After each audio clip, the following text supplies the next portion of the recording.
أعوذ بالله من الشيطان الرجيم بسم الله الرحمن الرحيم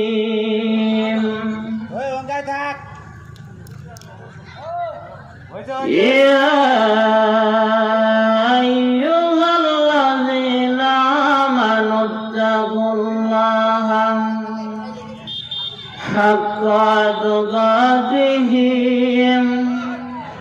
ولا تموتن إلا وأنتم مسلمون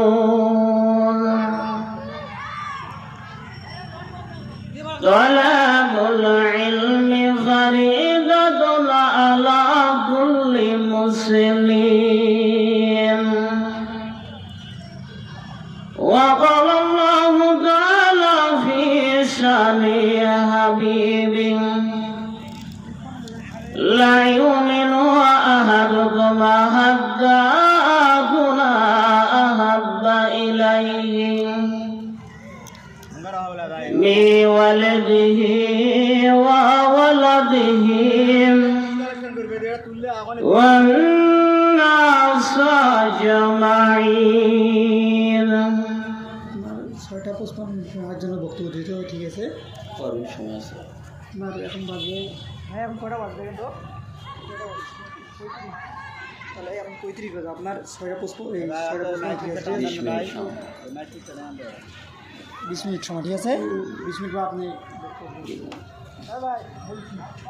আলহামদুলিল্লাহ আলহামদুলিল্লাহ ওয়াহদা ওয়াসসালাতু ওয়াসসালামু আলা নাবিয়্যা বা'দা।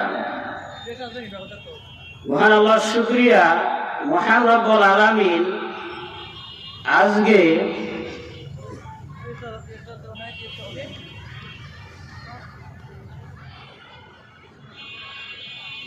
পাউলগাড়া ডাঙ্গাপাড়া বাজার ঈদগাহ ময়দানের উন্নয়ন কল্পে তাফসিরুল কোরআন মাহফিলে আমাদেরকে বর্তমান সময়ে আত্মীয়তার আসার বাসায় আসার তৌফিক দান করেছেন। যারা আমার মাইকের আওয়াজ শুনতে পারতেছেন, আমরা যদি অবশ্যই মুসলিম হয়ে থাকি, অবশ্যই মাহফিলকে সাফল্যমণ্ডিত করতে অবশ্যই আমরা মাহফিলে চলে আসব। তো সম্মানিত দিনী ভাই বোন, আমি আপনাদের সম্মুখে সূরা আল ইমরানের 102 নম্বর আয়াত তেলাওয়াত করেছি। আল্লাহ রাসূল মুহাম্মদ সাল্লাল্লাহু আলাইহি সাল্লামের অগণিত মুখ মিশ্রিত বাণী তার হাদিস থেকে ইবনে মাজার একটি হাদিস তেলাওয়াত করেছি এবং বুখারী মুসলিমের একটি হাদিস তেলাওয়াত করেছি। মহান আল্লাহ যদি চাহে কোরআন ও সুন্নাহর আলোকে কিছু বলার চেষ্টা করব। ওয়া মা তাওফিকি ইল্লা বিল্লাহ। সম্মানিত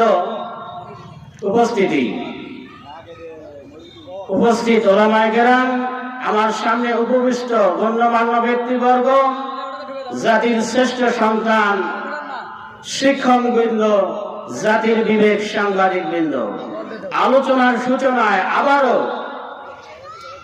আপনাদেরকে দুল খোলা সালাম, আসসালামু আলাইকুম ওয়া রাহমাতুল্লাহি ওয়া বারাকাতুহু। মহান রব্বুল আলামিন সূরা আল ইমরান 102 নম্বর আয়াতে বলতেছেন, হে বিশ্বাসীগণ, হে মুমিনগণ, তোমরা মুসলিম না হয়ে মৃত্যুবরণ করো না, তোমরা মুসলিম না হয়ে কবরে এসো না। কেমন মুসলিম পরিপূর্ণ মুসলিম না হয়ে কবরে এসো না।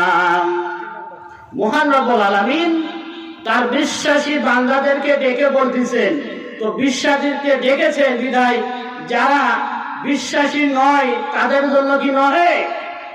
মহান রব্বুল আলামিন যদি 5 ওয়াক্ত সালাত আদায়কারী যারা পরিপূর্ণ আল্লাহ তাআলাকে মান্য করে, সালাত আদায় করে, তার বিধিবিধান মানে, তাদেরকে যদি মহান রব্বুল আলামিন বলতে পারে যে তোমরা মুসলিম না হয়ে পরিপূর্ণ আত্মসমর্পণকারী না হয়ে কবরে এসো না, তাহলে যারা আল্লাহ রাব্বুল আলামিনের বিধিবিধান একেবারে মানতেছে না তাদের কি অবস্থা? তাদের কি অবস্থা? আজ আমাদের কাছ থেকে আল্লাহ রসুলের সুন্নাহ মিটাই গেছে, আল্লাহ রসুলের দিন হারিয়ে গেছে। আমরা নাম কামা বংশ পরম্পরায় মুসলিম সেজে আছি। এই জন্যই তো কবি বলেন, ঘুমিয়ে পড়েছ মুসলিমে তুমি, বিবেকে ধরেছে তালা, রক্ত তোমার শীতল হয়েছে পাপে অন্তর কালা। ঘুমিয়ে পড়েছ মুসলিমে তুমি, বিবেকে ধরেছে তালা, রক্ত তোমার শীতল হয়েছে পাপে অন্তর কালা। আজ মুসলিম জাতি, যে আয়াত তেলাওয়াত করেছিলাম, মুসলিম জাতি রাস্তা ভুলে গেছে।